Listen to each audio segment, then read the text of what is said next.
So dear friends, this festival we have a chance to warm up our practice. It's been a difficult year, 2020,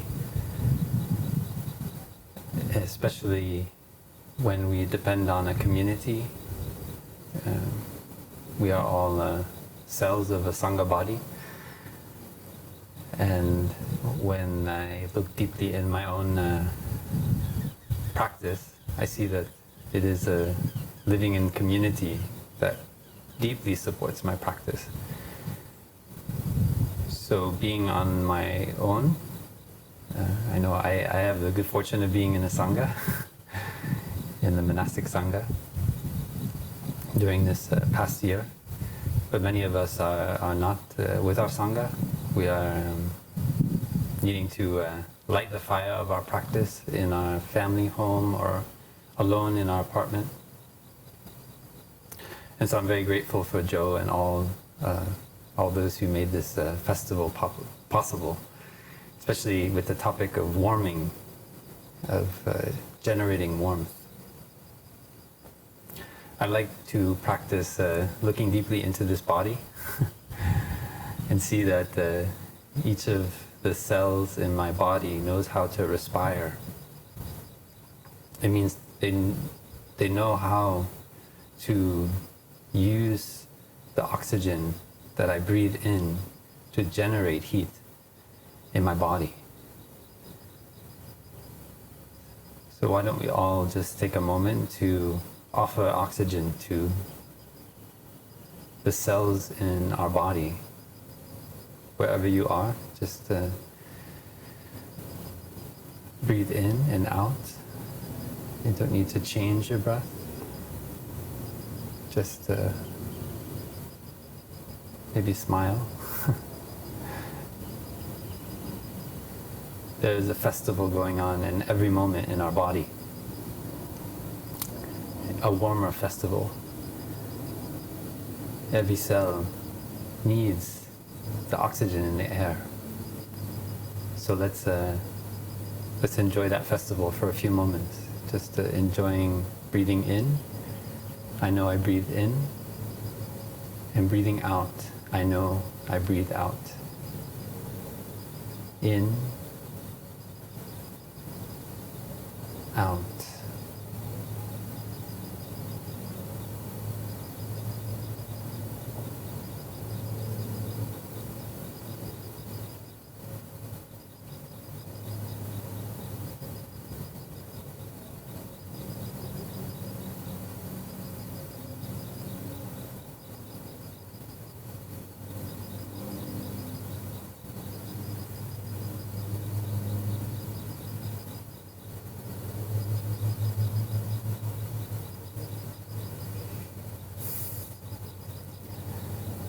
Such a wonder to breathe without any thoughts, any worries about the future, any regrets about the past. It doesn't mean we haven't done anything wrong. I know in my life I've done unkind things, but I know I've also done kind things. I know that in my life I've not always been there for others when they suffer, but I know that I've also been there for others when they suffer. But in this moment I can put all of that down. All of that is in the past. And if I want to really change for the better, learn how to generate a kind thought, learn how to generate kind speech and kind actions, first of all towards myself, I need to put down all of those thoughts and really be there for the warmer festival that is going on in these, in my body, in my feelings, in my perceptions, in my emotions, my mental formations, and my consciousness. I'm sitting here at the waterfall at Deer Park Monastery in Southern California, and the sun is about to set.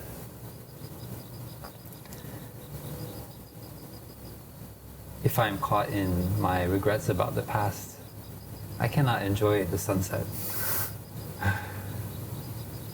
I cannot really attend the festival of the sunset that is going on now. I know that soon Saturn and Jupiter will be in conjunction.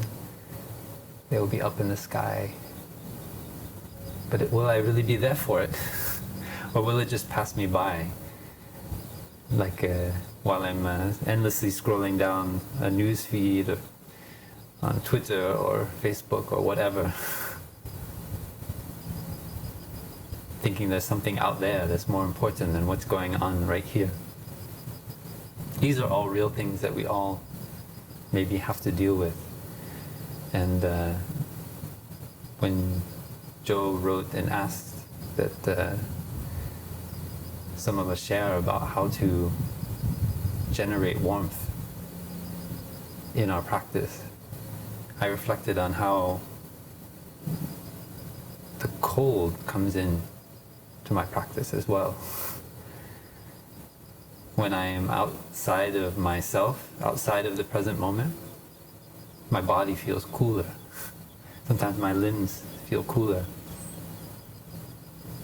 I'm not paying attention to the festival of respiration that is going on in the cells of my body.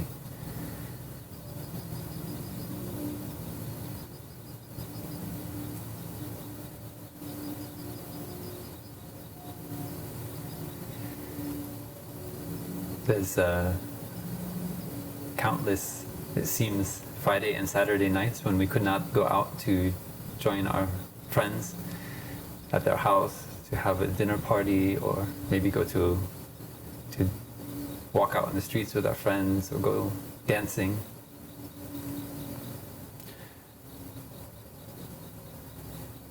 But we are fortunate, we have a practice. We know how to generate that warmth. We know how to come back to the island within ourselves. I'm aware that there's the stone of the earth under my body, providing solidity, but I know also that in this body there is bone, there is a structure of my body. In the flesh of my body there is also the earth, there is solidity. And when my mind is calm, when my cells have enough oxygen, they feel well tended, they feel cozy. There's also solidity in my mind. There's no anxiety, no looking out for something else.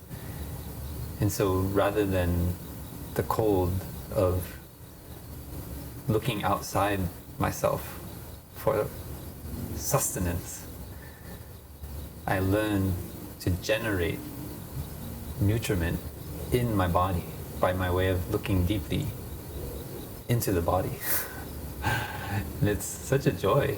It's like, wow, why didn't I learn about this when I was younger? I can generate a feeling of joy wherever I am, whenever I want. That is the cream of the practice. When I was just recently finished my university studies, I remember how much I suffered after a relationship ended. And I also had school loans to pay back, and I felt overwhelmed, not knowing what I wanted to do with my life. But when I learned to be aware of my breathing, to establish mindfulness in my body and in my feelings, in my mind, and in all phenomena, in the midst of this wonderful, wacky, crazy world, which sometimes doesn't seem to make sense, I was able to penetrate through the veil of on the surface of things and see that there is solidity there. There is peace.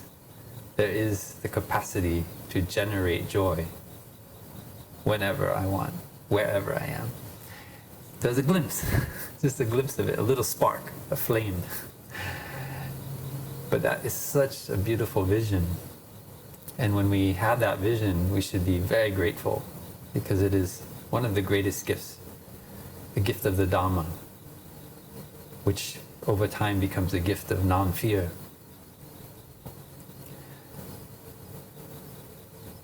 We are living through a very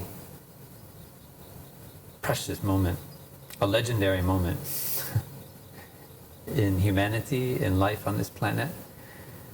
And if we don't know how to generate warmth, generate joy, generate kindness, then there is not much hope. If we only know how to judge and to criticize, well, then it's difficult for us to build the kind of community that we need in order to get through this moment, to transform suffering. That is Thay's insight, our teacher's insight, and that is also the fruit of my own deep looking into the situation. And so having a warmer festival like this is it's so pleasant. I feel even just being here together with everyone online, I feel like I'm sitting by a warm stove, just knowing you're all cultivating the fire of your practice. I feel very grateful.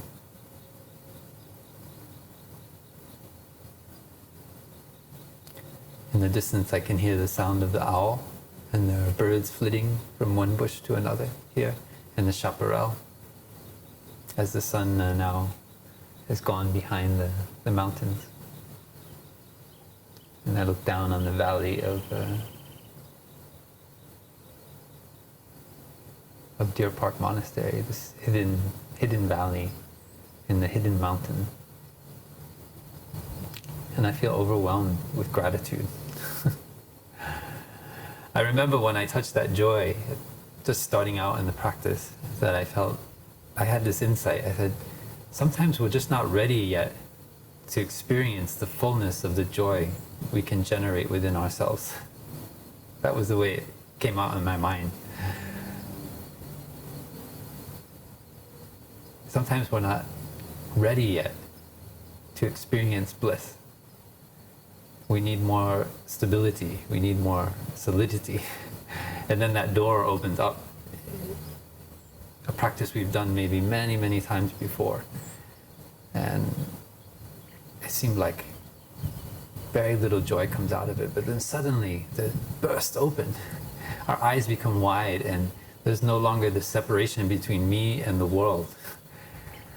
And everything is just in a beginningless flow. We are just cruising along with the flow of humanity, the flow of living beings, the flow of all things. And in that flow there is peace.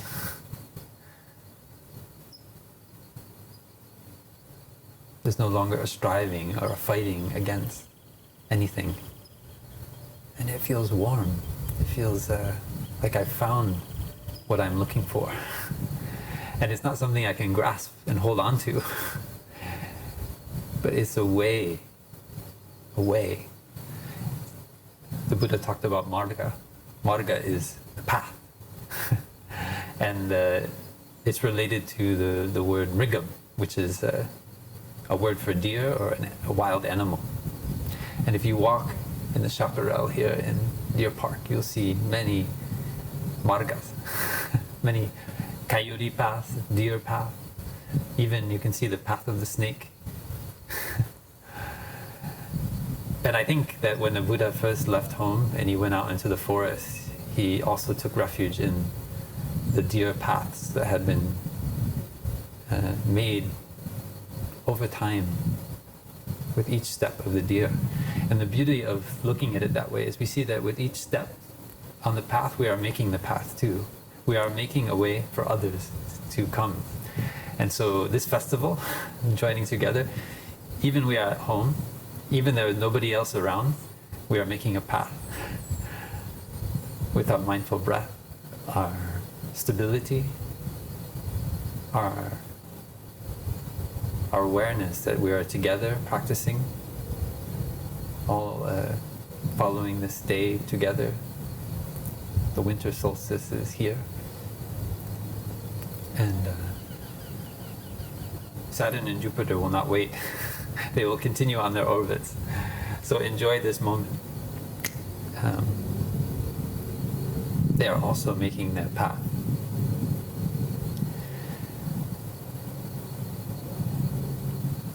We can take a breath. I didn't bring a bell out with me. So I'm enjoying when I hear the owl hooting in the distance. I'm enjoying the sound of the owl as a mindfulness bell.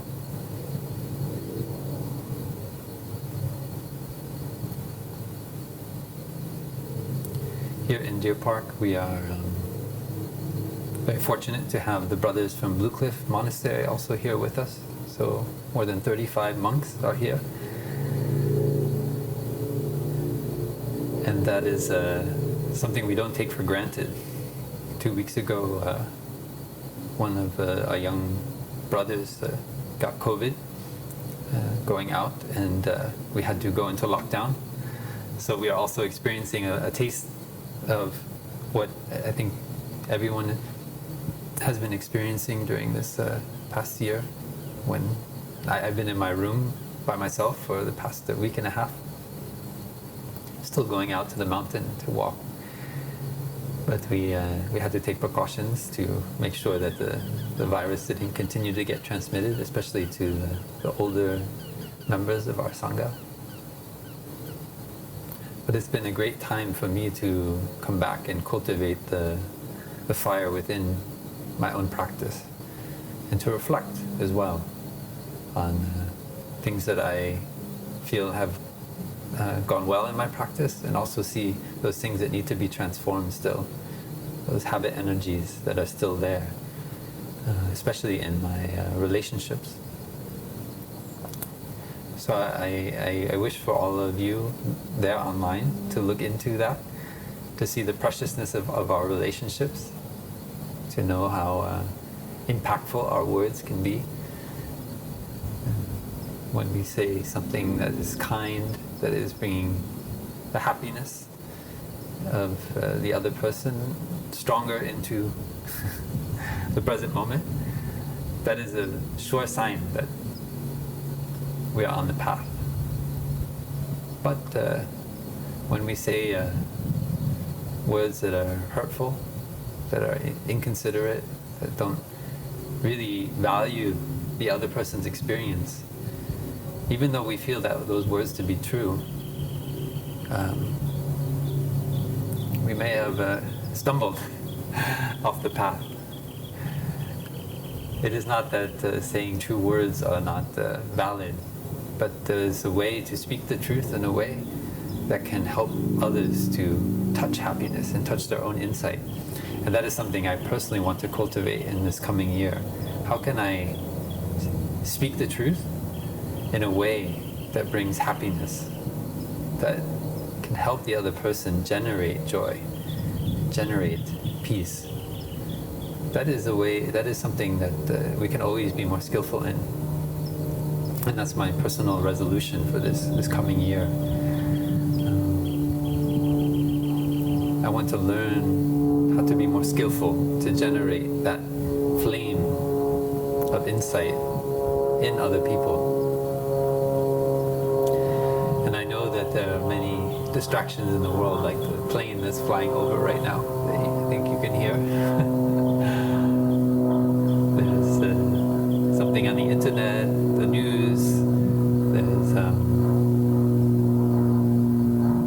so many things that we sometimes rather attend to than our own shortcomings.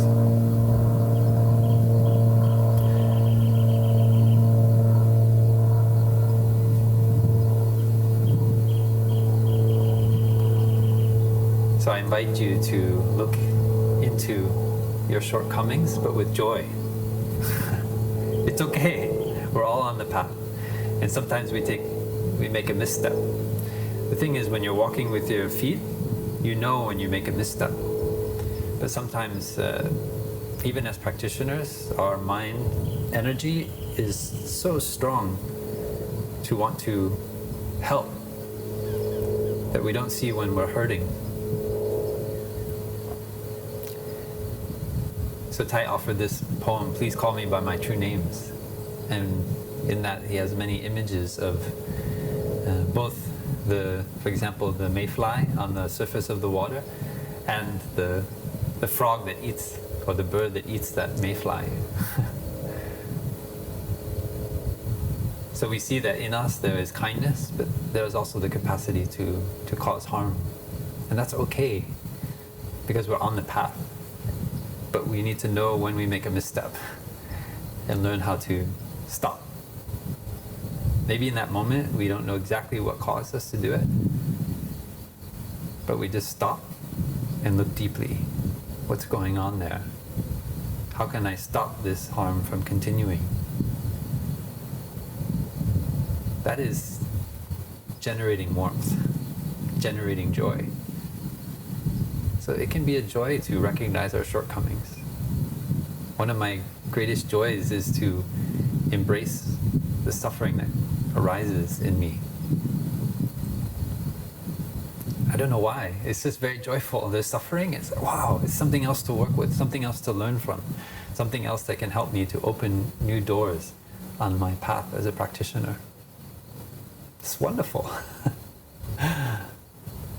How much time have we spent in our lives just pushing away that nugget of insight that's there with that suffering? And it can be a visceral experience of joy.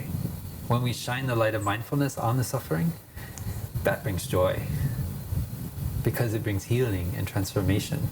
Without shining the light on it, when we just continue to get distracted by whatever is flying by at that moment, there's not much healing that can happen. Of course, our bodies can heal on their own, but the healing that can come when we bring attention to the suffering and look deeply into it to see the roots of the suffering, what causes and conditions. And there always are new causes and conditions that we discover. It's so amazing. Just like there are many kinds of fire that can be burnt. There's a wood fire, there's a hay fire, there's the fire from petroleum dug from deep in the earth. There's the fire from phosphorus in a match. There's the fire of electricity. So how we nourish our suffering has many causes and conditions. So don't think you've found the one cause to your suffering and then just spend all of your time on that. There are many causes to our suffering. And I think I've come to accept that there are some causes of my suffering that I will not see even in this lifetime. It doesn't mean that I don't want to and that I won't do my best to try to discern them and understand them and transform them. But since I'm always discovering new ways that suffering comes about, I know that it may be somewhat inexhaustible. But just like any tree, it has tiny roots and it has the thick roots that go down deep. And as practitioners, we might start out with those tiny roots, but eventually we want to go down and really get to the deep, deep root of the trees that's causing our suffering. The roots that are the root of the tree, deep in the earth, just like the deep root of our suffering, to learn how to not continue to nourish that suffering, not continue to give nutriment to that fire. So there's the fire of suffering, but there's also the flame of joy. These are all images, fire, warmth. Thank you for being there. I wish you a lot of joy on your path. I wish we can soon be together as one big Sangha, practicing together. And I look forward to, in the present moment, I enjoy already knowing that we will soon see each other as brothers and sisters on the path of practice. Thank you for your deep joy and for generating warmth wherever you are, whenever you want.